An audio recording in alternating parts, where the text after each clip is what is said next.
예수 그리스도 이름으로 하나님 말씀 증거하겠습니다. 하나님 말씀 누가복음 1장 26절에서 31절 말씀입니다. 누가복음 1장 26절에서 31절 말씀입니다.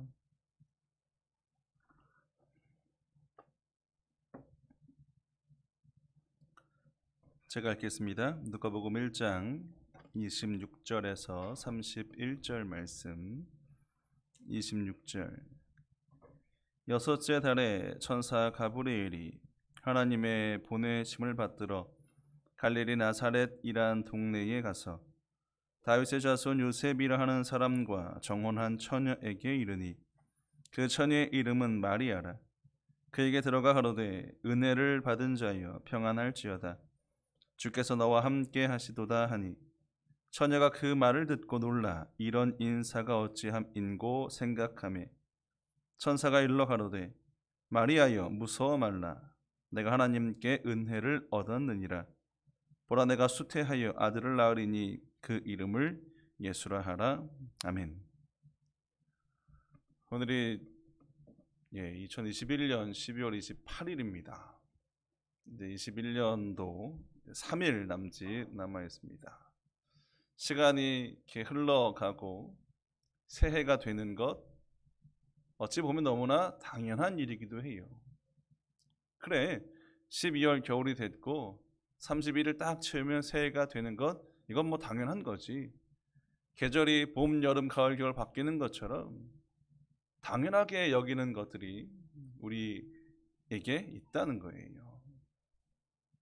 그런데 우리는 그 당연함 속에서 은혜라는 단어를 찾아야 한다는 것입니다.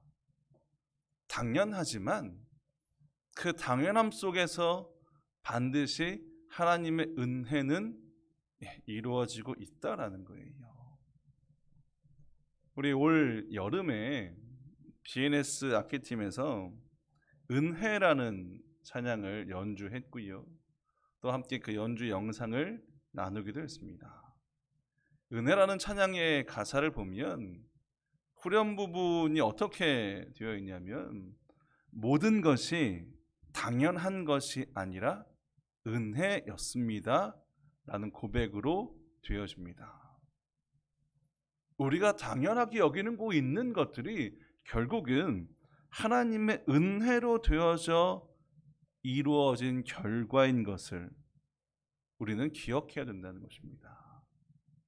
하나님의 은혜를 찾고 발견해야 한다는 거예요. 지난 안식일에 광주교회 교회 승격이죠. 30주년 기념 예배를 드렸습니다.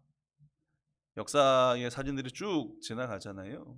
물론 가정 그리고 집회소, 기도소 그리고 교회 승격 그 흘러간 시간들 지금 우리가 볼 때는 그래 그렇게 흘러간 것 당연히 그렇게 흘러가야겠지 라고 여길 수 있지만 결국은 하나님의 은혜가 아니면 그와 같은 시간과 역사가 흘러 지금 이 모습으로 되어졌을까? 하나님의 은혜에 대한 부분을 우리가 놓지 않고 끊임없이 기억하며 여러분 그렇게 살아갈 때 우리가 그 은혜에 감사할 수 있고요. 또 우리는 그 은혜에 보답하는 삶을 살아갈 수 있다라는 거예요. 오늘 말씀의 제목은 은혜를 받은 자여라는 말씀의 제목입니다. 누구를 향해 주시고 있는 말씀이에요? 마리아를 향해 주시고 있는 말씀이에요. 근데 이 은혜를 받은 자여라는 이 말씀이 마리아에게만 주신 말씀이 아니라 또 우리에게 주신 말씀으로 우리가 받아야 한다는 것입니다. 그러면 우리는 누굽니까? 우리는 은혜를 받은 자라는 거예요. 하나님이 우리에게 베풀어 주신 은혜를 오늘 마리아에게 주시는 말씀을 통해서 아니, 이 본문 내용을 통해서 우리가 한번 다시 찾아보고요, 다시 기억하는 그런 시간 되길 원한다는 거예요. 본문 말씀 누가복음 1장 28절 말씀 보시면,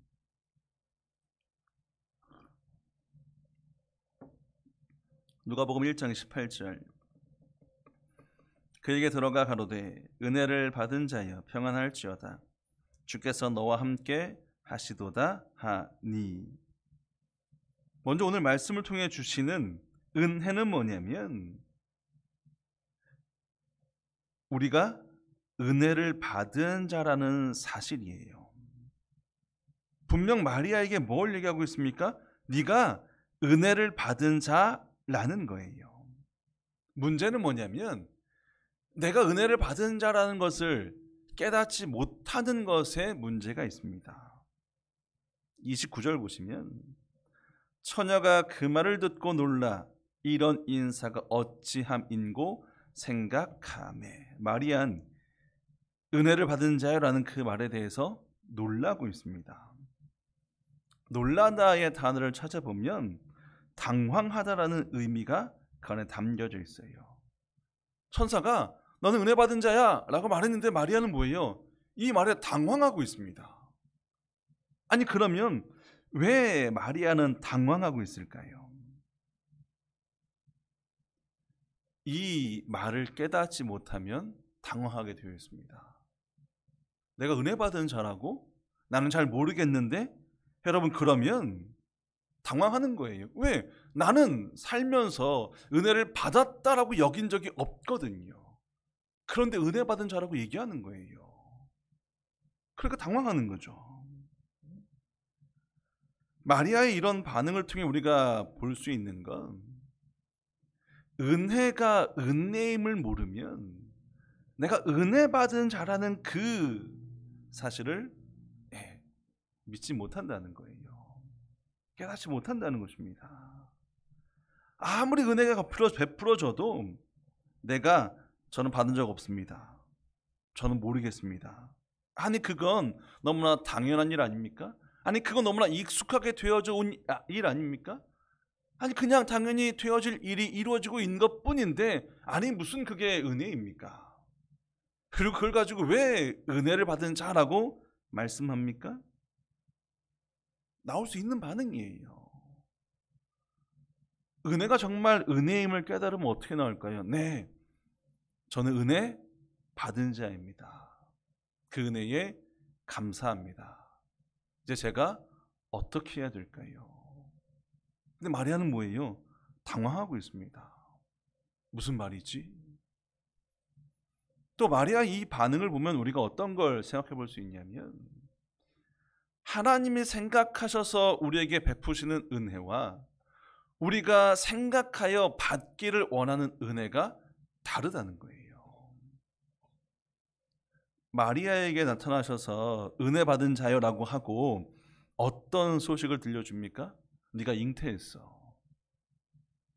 지금 마리아는 결혼하지 않은 처녀였습니다. 그런데 결혼하지 않은 그 처녀 마리아에게 잉태했어라는 그 말 자체가, 그 소식이 은혜의 은혜가 아니에요. 이건 은혜가 아니에요. 마리아 입장에선 이건 저주나 다름없는 겁니다. 왜? 어떻게 처녀가 잉태합니까? 이건 돌에 맞아 죽을 길이에요. 그런데 그 소식을 주면서 뭐라고 얘기합니까? 은혜를 받은 자라고 말씀해요. 하나님이 보시기에 마리아는 은혜를 받은 자입니다. 왜?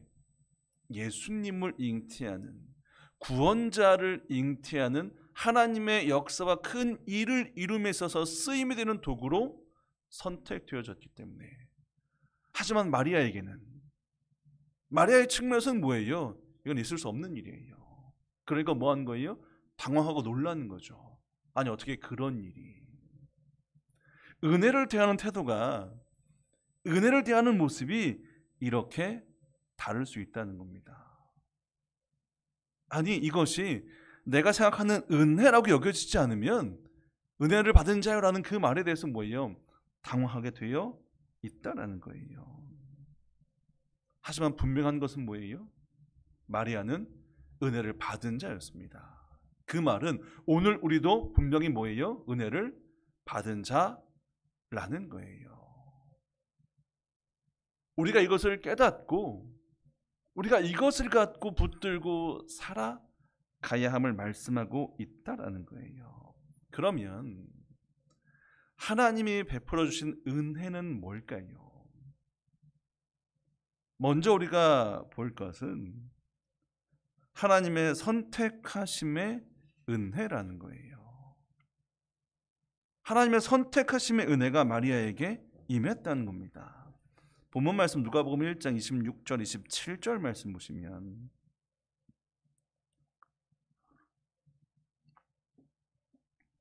누가복음 1장 26절 27절 여섯째 달에 천사 가브리엘이 하나님의 보내심을 받들어 갈릴리 나사렛이라는 동네에 가서 다윗의 자손 요셉이라 하는 사람과 정혼한 처녀에게 이르니 그 처녀의 이름은 마리아라. 천사 가브리엘 하나님이 보내셨습니다. 어디로 보내셨어요? 일단 갈릴리로 보내셨고요. 그곳 나사렛에 보내셨고요. 그리고 나사렛 안에 요셉이란 사람과 정혼한 처녀 누굽니까? 마리아에게 보내셨습니다. 굉장히 구체적으로 그 마리아를 지목하고 언급하고 있다는 거예요. 하나님이 수많은 여인들 가운데 오직 마리아를 선택하셨다는 거예요.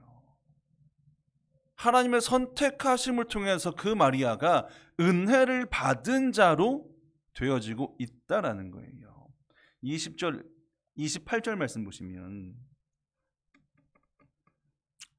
그에게 들어가 가로되 은혜를 받은 자여 평안할지어다 주께서 너와 함께 하시도다 하니 30절 천사가 일러 가로되 마리아여 무서워 말라 내가 하나님께 은혜를 얻었느니라. 은혜를 받은 자여 너가 내가 마리아를 향해서 선택되어진 그 마리아에게 은혜를 받은 자여 라고 선포하고 있다는 거예요. 하나님의 은혜는 하나님의 주권적인 선택을 통해서 이루어지는 것입니다. 분명 하나님은 선택하시더라는 거예요. 명확하고 구체적으로 하나님의 은혜가 임할 대상을 선택하셔서 그에게 은혜를 베푸시는 분이 하나님이에요. 예수님이 제자들을 선택하실 때 예수님은 예수님 마음에 맞는 드는 제자들을 선택하십니다. 이건 주권적인 선택이에요. 예수님 왜 그런 제자들을, 왜 마리아를 우리가 말할 수 없는 부분이에요. 왜? 하나님의 선택하심이니까. 오늘 이 자리에 있는 우리도 결국 뭐예요? 하나님 제가 왜 여기 있을까요? 우리는 말할 수 없습니다. 왜? 하나님의 주권적인 선택이니까. 그 선택의 은혜를 통해서 지금 우리가 이 자리에 있게 된 거고요. 이것이 결국 하나님의 우리를 향한 은혜라는 거예요. 에베소서 1장 4절에서 6절 말씀 보시면 에베소서 1장 4절에서 6절입니다.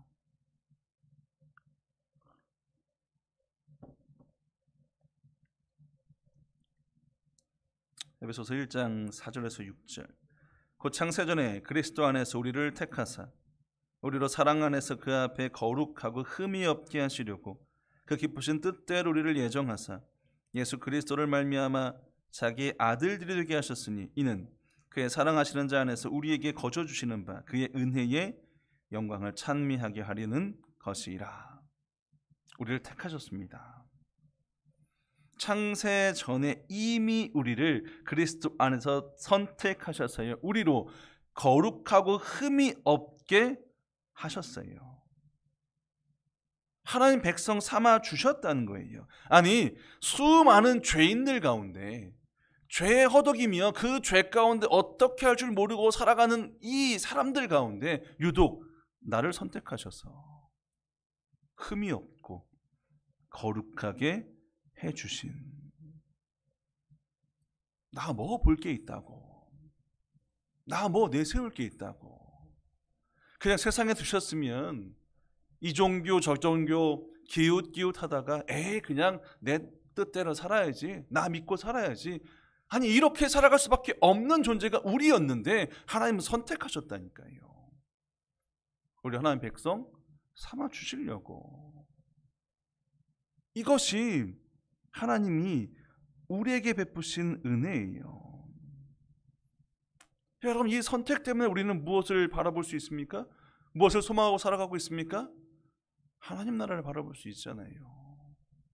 구원을 소망할 수 있잖아요. 하나님의 선택이 아니면 우리는 꿈도 못 꿀 일이에요. 아니 어떻게 우리가 참예수 교회를 찾을 수 있었을까요? 수많은 교회 가운데 어떻게 이 참예수 교회를 보고 또 이 진리를 깨닫고 이 안에 들어와서 믿음 생활할 수 있냐는 거예요. 여러분, 지금 우리 광주교회에 있는 이 구역만 해도 교회가 한불로 건너기 무섭게 많이 있습니다.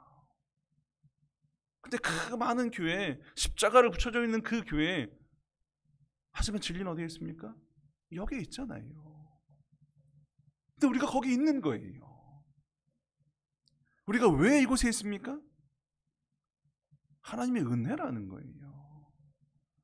선택하신 그 은혜를 얻고 살아가고 있는 지금의 삶이 우리의 삶인 것을 여러분, 우리가 기억하고 살아갈 때 이것이 당연한 게 아니라 하나님의 은혜구나 깨닫고요, 그것에 감사하며 또 보답하는 삶을 살아갈 수 있는 거예요. 뭐 내가 여기 있는 거 당연한 거지.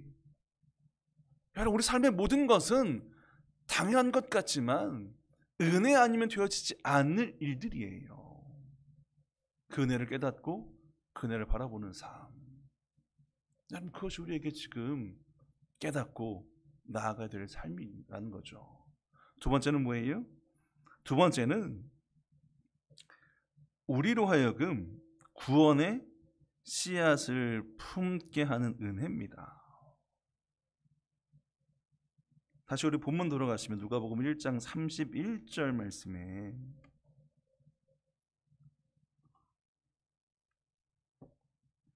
누가복음 1장 31절입니다.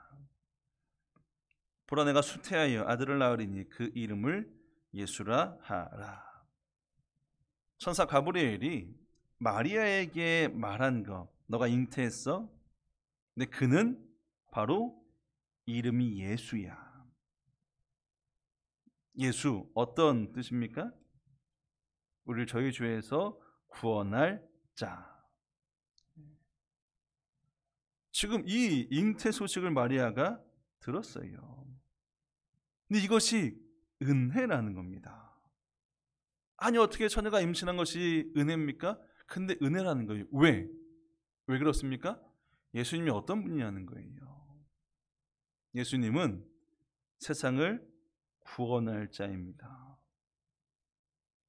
세상을 구원하실 분을 잉태했다? 그 구원의 역사, 거기에 내가 도구로서 사용되고 있는 거예요. 하나님이 나를 들어 쓰셔서 나로 하여금 하나님의 구원의 역사를 이루게 함에 있어서 나를 사용하시고 있는 것. 운동 연계를 보면, 특별히 축구를 예를 들자면 주전 선수가 있고요, 후보 선수가 있습니다.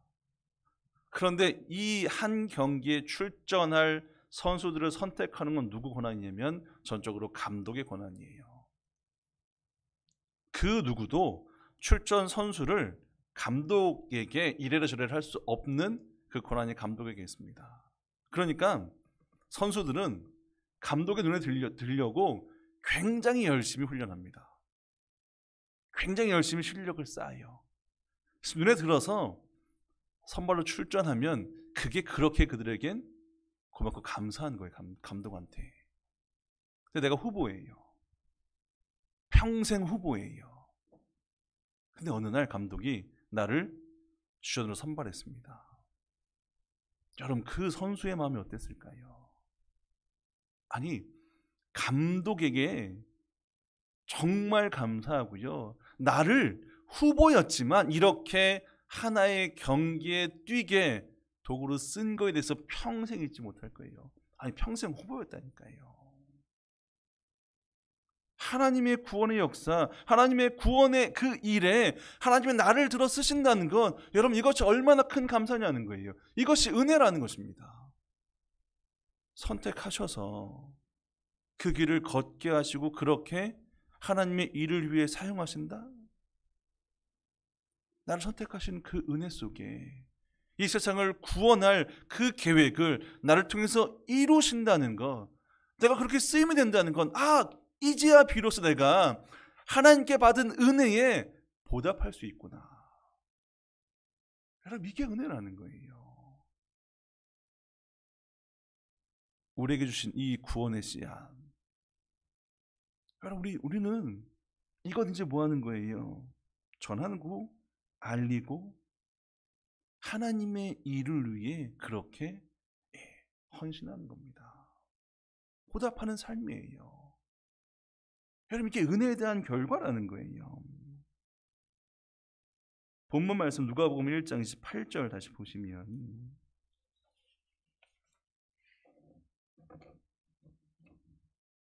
그에게 들어가 가로되 은혜를 받은 자여 평안할지어다 주께서 너와 함께 하시도다 하니. 30절 천사가 가로되 마리아여 무서워 말라 내가 하나님께 은혜를 얻었느니라.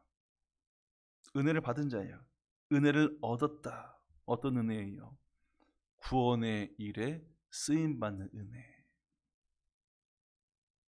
여러분, 우리가 그 은혜를 받은 자예요.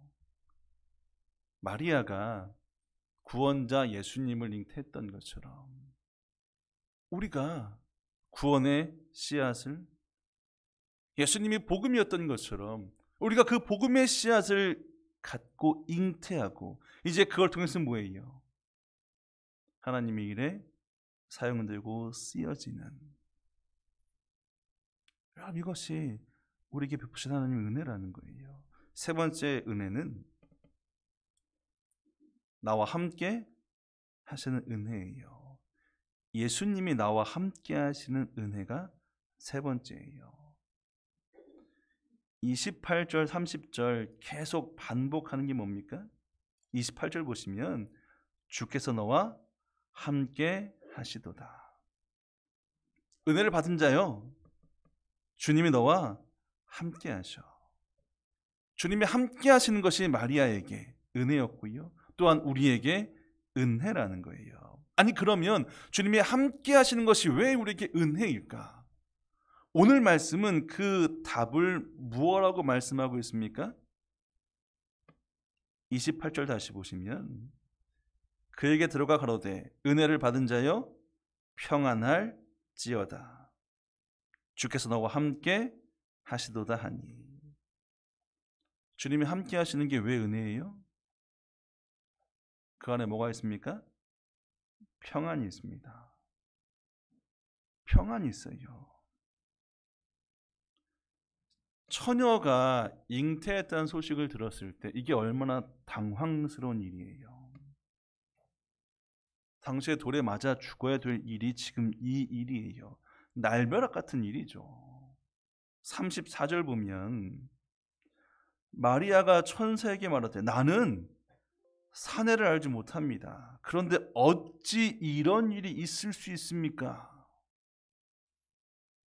아니, 이런 일이 일어남을 통해서 제가 앞으로 어떻게 될지 이미 다 알고 있는 사실인데 정혼한 상태에서 결혼도 하지 않은 처녀가 잉태를 했어? 당연히 이제 이 정혼은 깨어질 거고요. 이것이 알려지면 동네 가운데 딱 앉혀놓고 돌에 맞아서 죽어야 되는 건 딱 지금 그 상황이에요. 여러분, 내가 그렇게 돌에 맞아 죽는다는 그 얘기를 들었을 때 이게 얼마나 황당하고 얼마나 두렵고 떨리는 시간이겠습니까? 공포의 시간일 거예요. 근데 말씀이 뭐예요? 평안하래요. 평안하라고 말씀합니다. 평안할 수 있는 이유는 뭐예요? 주님이 함께 하시기 때문에. 주님이 함께 하시는 것이 왜 우리에게 은혜냐면 그 안에 평안이 있기 때문이에요. 왜? 주님이 평안을 주시는 분이기 때문에. 37절 38절 말씀 보시면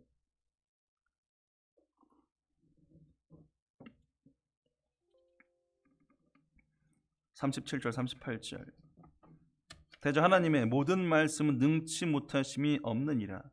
마리아가 가로되 주의 계집종이오니 말씀대로 내게 이루어지이다 하며 천사가 떠나가니라. 천사와 계속 대화하면서 결론은 뭐였습니까? 마리아는 네, 저는 주님의 종입니다. 말씀대로 내게 이루어짐을 믿습니다. 두려운 소식인데 이제 그 마리아가 네, 그렇게 되기를 바랍니다 얘기하고 있어요. 마리아가 어떻게 이렇게 갑자기 확 돌변할 수 있을까요?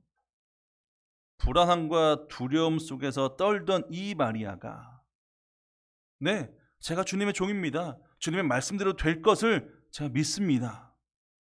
아니, 어떻게 이렇게 말할 수 있냐는 거예요. 주님이 평안을 주시지 않고서는 마리아가 이렇게 될 수 없어요. 주님이 평안을 주시지 않고서는 감히 마리아가 앞으로 어떻게 될지를 알면서도 이렇게 내게 될 것을 믿습니다 말할 수 없다는 거예요. 주님이 평안을 주시니까 마리아가 이것을 평안으로, 기쁨으로, 감사로, 찬양으로 받고 있는 거예요. 우리가 살아가면서 겪게 되는 두려움, 어려움, 하지만 그러한 시간들을 우리가 평안 가운데 보낼 수 있는 건 우리가 누구와 함께하기 때문에? 예수님과 함께하기 때문에. 왜? 그 예수님이 우리에게 평안을 주시기 위해서 우리와 함께하고 계시고 있기 때문에. 우리가 그것을 믿고 있기 때문에 그 믿음이 뭐예요? 우리에게 평안을 주는 거예요. 예수님 뭐라고 말씀하세요? 평안을 너에게 끼친다는 거예요. 내가 평안을 주겠다는 것입니다. 세상에 줄 수 없는 그 평안 나를 통해서 얻으라는 거예요. 그러니 이제는 근심하지 말고 두려워하지 말고 나와 함께 내가 주는 그 평안 속에서 함께 그 평안을 누리자고 말씀하고 있습니다. 여러분, 이것이 하나님이 우리에게 베푸신 은혜예요. 세상이 두렵고 어렵고 어두움, 환난, 하지만 그 가운데 우리가 평안할 수 있는 것, 이게 은혜잖아요. 우리의 삶을 돌아볼 때 1년이라는 시간을 지금 다 보내는 이 시점에 어떠셨습니까? 평안하셨습니까? 평안하셨을 거예요. 그럼 뭐예요? 이게 하나님 은혜라는 거예요. 아니, 당연하죠. 당연히 그렇게 될 일들이 되어지는 거예요. 우리는 뭘 찾아야 된다고요? 은혜를 찾아야 된다고요. 은혜를 발견해야 된다는 것입니다. 왜? 당연한 게 당연한 게 아니라는 거예요. 은혜로서 되어진 일인 것을 깨닫고 그것을 믿고 그 믿음으로 바라봐야 결국 우리가 하나님이 주신 그 은혜에 보답하는 삶을 살아갈 수 있는 거예요. 나를 거룩하게 하신 그 하나님의 뜻을 따라 살아갈 수 있는 삶을 살아가게 되는 거예요. 그래서 우리가 이제 하나님의 은혜를 받은 자로서 해야 되는 일은 뭐냐면 성결함으로 살아가는 겁니다. 성결함으로 살아가는 그 삶이 우리에게 필요하다는 거예요. 27절 보시면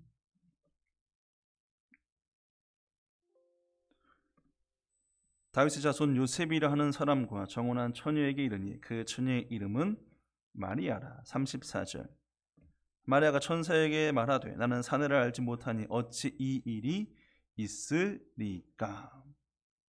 마태복음 1장 25절 말씀 보시면 아들을 낳기까지 동침치 아니하더니 낳음에 이름을 예수라 하니라. 마리아는 성결을 지켜온 처녀였고요. 잉태 소식을 듣고 성결함을 계속 지킨 처녀가 마리아였습니다. 마리아는 끊임없이 어떤 삶을 추구하는 거예요? 성결의 삶을 추구하며 살아가는 거예요. 언제까지? 예수님 낳을 때까지. 만약 마리아가 성결치 못했고요, 성결을 지키지 못했다면 마리아는 선택되어졌을까요? 아니요. 마리아에게 하나님의 은혜가 임하지 않았을 거예요. 왜? 성결하지 않은 마리아를 어떻게 선택하실 수 있습니까? 그 성결을 저버리면 하나님의 이 구원의 역사와 그 사역이 온전히 이루어지지 못할 일이 뻔히 보이는데 어떻게 그 일이 이루어질 수 있냐라는 거예요. 결국 우리가 은혜를 받은 자의 가장 중요한 삶은 성결을 지키는 것, 성결함으로 살아가는 것. 계시록 14장 3절에서 5절 말씀 보시면, 계시록 14장 3절에서 5절입니다.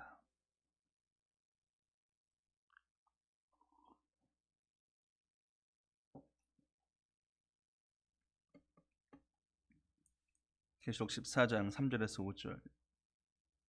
저희가 보좌와 내 생물과 장로들 앞에서 새 노래를 부르니 땅에서 구속함을 얻은 14만 4천인 밖에는 능히 이 노래를 배울 자가 없더라. 사람들은 여자로 더불어 더럽히지 아니하고 정절이 있는 자라.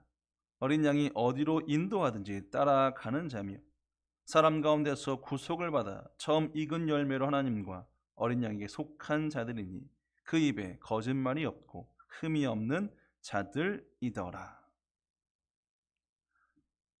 우리가 알고 있는 것처럼 14만 4천 구별된 그들을 이야기하면서 뭘 얘기합니까?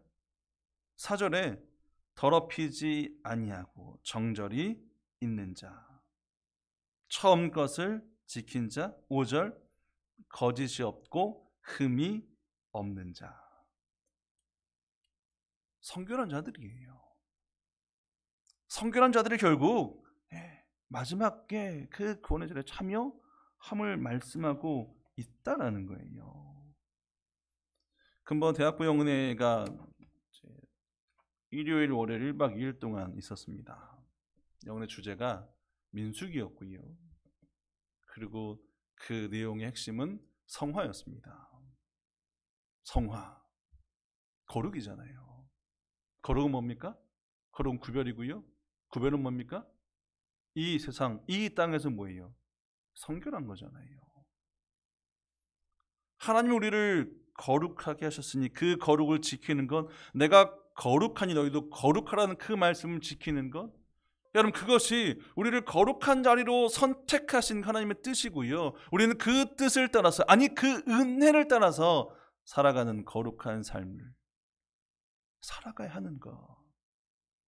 여러분 그것이 은혜 받은 자가 마땅히 걸어가야 될 길인 것을 우리는 잊지 않고 기억해야 된다는 거예요. 레위기 20장 26절 말씀 보시면,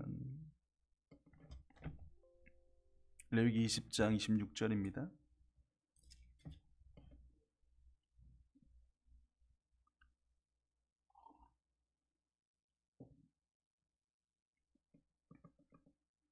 레위기 20장 26절.